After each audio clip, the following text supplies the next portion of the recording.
नमस्कार दोस्तों, मैं हूँ नेहा और आज मैं रंजीत की दर्द भरी कहानी का अंतिम भाग लेकर आई हूँ। और अगर आपने इस कहानी का अभी तक पहला भाग नहीं सुना है तो मैंने इस कहानी का लिंक इस वीडियो के डिस्क्रिप्शन बॉक्स में दे दिया है और आई बटन पर भी पिन कर दिया है, तो वहाँ से इसको सुनने से पहले इसके पहले भाग को अवश्य सुने। तो चलिए मैं आपको इस कहानी का अंतिम भाग सुनाती हूँ। उस दिन पिताजी ने रंजीत को अपमानित करके घर से बाहर निकाल दिया, लेकिन रंजीत की आंखों में ना कोई आंसू थे और ना ही चेहरे पर कोई उदासी थी। रंजीत घर छोड़कर चला गया तो माँ ने पिताजी से पूछा कि मेरे बेटे का अपराध क्या था। पिताजी ने माँ को कोई जवाब नहीं दिया और घर से निकल गए।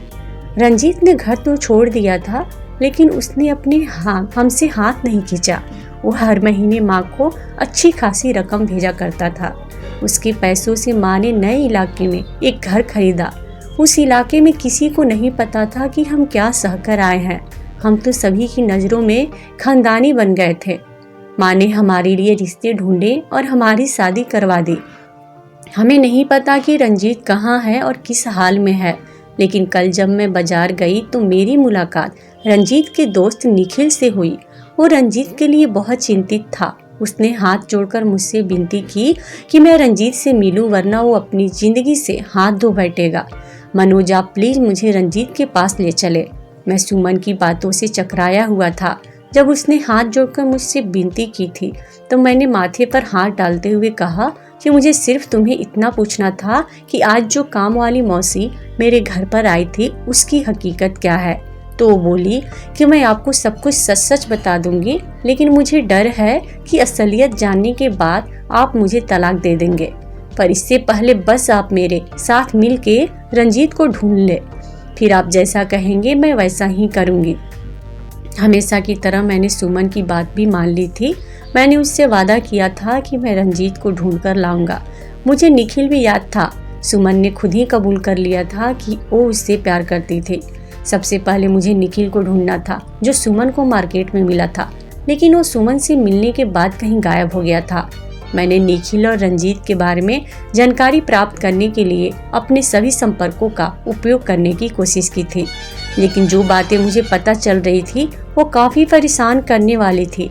निखिल और रंजीत को लोग जिस काम के लिए जानते थे, वो अगर सुमन अपने कानों से सुनती तो डूब मरती। मैंने उनकी खोज जारी रखी थी। आखिरकार मैं उनके फ्लैट का पता हासिल करने में कामयाब हो गया था। शाम होते ही जब मैं ऑफिस से घर लौटा तो मैंने सुमन से कहा कि सुमन, तैयार हो जाओ, आज हम रंजीत से मिलने जाएंगे। वो मेरी बात सुनकर खुशी से उछल पड़ी थी। उसने तुरंत दुपट्टा सिर पर ओढ़ा और बोली, आप मुझे लेकर चलिए। तो हम दोनों एक पॉश इलाके में एक फ्लैट के सामने खड़े थे। मैंने डोर बेल बजाई तो निखिल ने दरवाजा खोला था। वो मुझे नहीं जानता था, इसलिए बोला कि आजकल रंजीत कोई शो नहीं कर रहा है, आप यहाँ से जा सकते हैं। निखिल का हुलिया और रत्तों वाला था। तभी मेरे पीछे से सुमन निकलकर सामने आई तो निखिल पीछे हट गया। हम रंजीत के फ्लैट में दाखिल हो गए थे। रंजीत सामने ब्लाउज में ही बैठा था। उसके सोफे के सामने का टेबल तरह तरह के नशों के सामान से भरा पड़ा था। इस समय भी वो नशे में ही दिख रहा था। सुमन को देखते ही उसने निखिल को इशारा किया था कि ये सब चीजें वहां से हट उठा दे। रंजीत तो अभी अभी अपनी बहन से नहीं मिला था। वो बड़े कठोर स्वर में बोला कि क्या करने आई हो यहाँ। सुमन रंजीत को इस हालत में देखकर रो पड़ी थी। तुम्हारी ये हालत कैसे हुई मेरे भाई? रंजीत रो पड़ा था। वो बोला कि क्या क्या सुनूंगी, जाने दो, रहने दो, कहाँ से शुरू करूँगा और कहाँ पे ख़त्म। क्या तुम ये सुनने आई हो कि रंजीत पूरे कोलकाता शहर का सबसे मशहूर किन्नर है? रंजीत की बात सुनकर सुमन तड़प उठी थी। तुम्हें याद है ना कि सीमा दीदी भूख से मर गई थी? तुम्हें तो याद ही होगा, लेकिन तुम ये नहीं जानती कि तुम्हारा भाई रंजीत भी भूख से मर गया था। उसके शरीर में एक नई आत्मा पैदा हो गई थी, एक किन्नर की आत्मा। घर में गरीबी थी ना, इसलिए निखिल ने मुझे कहा कि रात में लिपस्टिक लगाकर भीख मांगते हैं। मैंने उसकी बात मान ली। लेकिन उस रात भीख नहीं मिली थी, ताने मिले थे, घटिया सुझाव सुनने को मिले थे। मेरी अंतरात्मा तो उसी रात को बर्बाद हो गई थी। अब मैं और निखिल रात को मेकअप करके भीख मांगते थे। एक रात हमको किन्नरों के गुरुओं ने अगवा कर लिया था। उन्होंने कई दिनों तक हमें भूखा रखते हुए मारा भी था। वो गुस्से में था कि हमने क्यों उनकी सीमाओं को उल्लंघन किया। हम पुरुष होकर भी क्यों तीसरे जन के हक को लूट रहे हैं। भला ये क्या बात हुई सुमन, भीख मांगना भी किसी का हक होता है क्या? हम दोनों ने उनके गुरु को अपने हालत बताए। न तो उसका दिल नरम पड़ गया था, उसने 1 महीने बाद हमें पैसे वगैरह देकर भेज दिया था। लेकिन जब मैं घर आया तो मेरी बहन सीमा घर पर नहीं थी। मैं टूट गया था, लेकिन मैं सोचता था कि कहीं तुम 6 जन भी भूख से मर न जाओ। इसलिए मैं रोज रात को चेहरे पर मेकअप लगाकर भीख मांगता था। मुझे अच्छे पैसे मिलने लगे थे तो घर के हालात भी सुधरने लगे थे। लेकिन हमेशा हराम की पीने वाले मेरे पिताजी को मेरी कमाई हराम कैसे लग गई। उसे किसी ने बताया था कि मैं किन्नर बनकर सड़क पर भीख मांगता हूँ। उसने मुझे घर से निकाल दिया था तो मैं जीत पे आ गया और वापस उस गुरु के पास चला गया जिसने मुझे अगवा करवाया था। मैंने उससे कहा था कि गुरु मुझे अपने साथ मिला ले। वो हंसने लगा था। उसके शब्द आज भी मुझे याद हैं। वो बोल रहा था कि अगर तुम्हें नाचना है और गाना सीख लिया तो तुम बहुत आगे जाओगे, क्योंकि तुझमें नजाकत भी बहुत है। मैंने फिर सब कुछ सीख लिया, अदाएं, नाच गाना। मैं अपने शराबी बाप के हाथों मजबूर होके मर्द से किन्नर बन गया था। पूरे शहर में मेरे नाम का डंका बजने लगा था।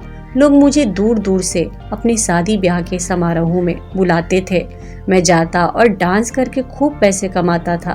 फिर वो पैसे अपने सामने रखते था और नशे में धूत होकर अपने आप को मारता पीटता, खुद को गालियां देता कि मैं कैसा मर्द हूँ। हालात से तंग आकर किन्नर बन गया। फिर वो सारे पैसे आप लोगों को भेज देता था।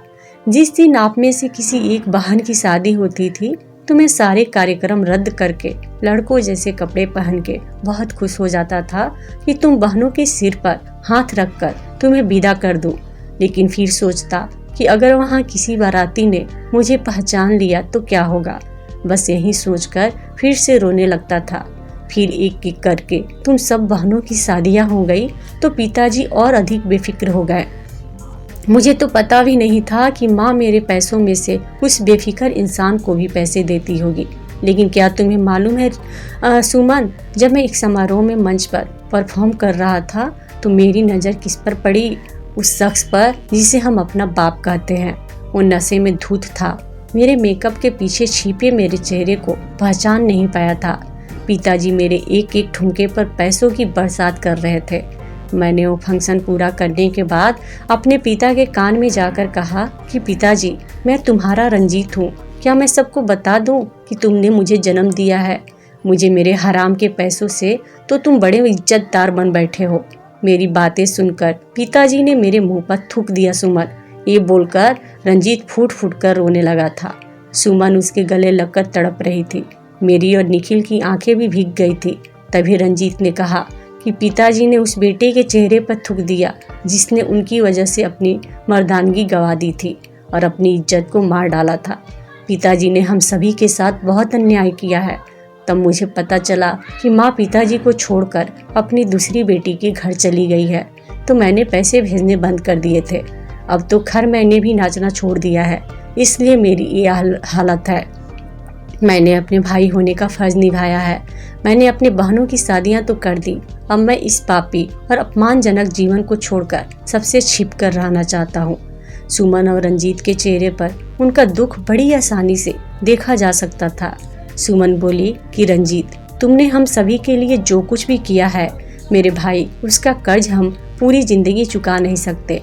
आज हम सब बहनें अपने अपने घर में खुशहाल की जिंदगी जी रहे हैं और तुम यहाँ किस मुसीबत से गुजर रहे हो।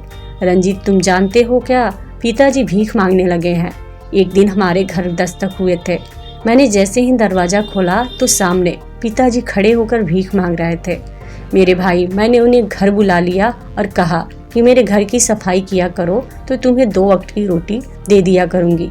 वो आते हैं और मेरे घर पर बड़ी मुश्किल से सफाई करते हैं। उनकी बूढ़ी हड्डियों में इतनी जान नहीं है कि वो काम कर सके, लेकिन मैं नहीं चाहती कि वो भीख मांगे। सारी जिंदगी उन्हें मुफ्त में रोटियां तोड़ी है, तो क्या अब भी वो ऐसा ही करें? मैं उससे हम सबका हिसाब लेना चाहती हूँ।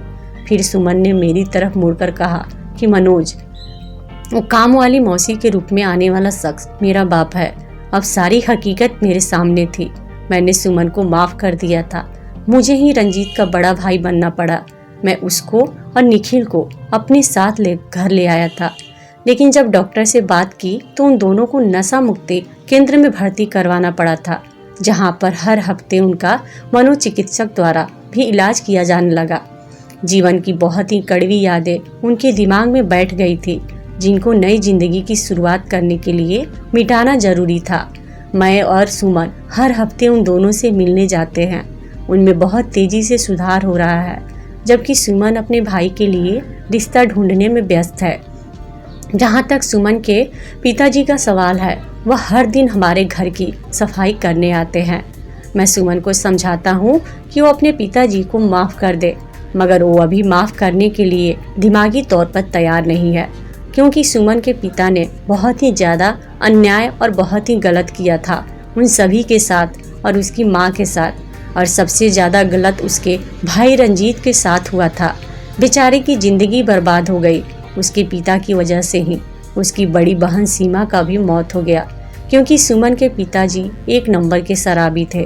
उन्होंने अपनी एक भी जिम्मेदारियां नहीं निभाई और अपने परिवार का थोड़ा भी ध्यान नहीं रखा। कम उम्र में ही उसके भाई रंजीत पर सारी जिम्मेदारी आ गई। बेचारे ने अपनी ज़िंदगी बर्बाद कर दी अपने जिम्मेदारियों को निभाने में।